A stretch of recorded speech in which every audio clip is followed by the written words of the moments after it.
Quick trek overseas now. Reggae boy Tyreece Campbell was on the score sheet for Charlton Athletic in their 2-1 defeat to Derby County in the English Championship on Wednesday.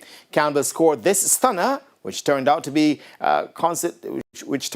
Charlton's consolation goal in the 67th minute. This was Campbell's second league goal of the season. He was assisted by another Reggae boy, Caroy Anderson.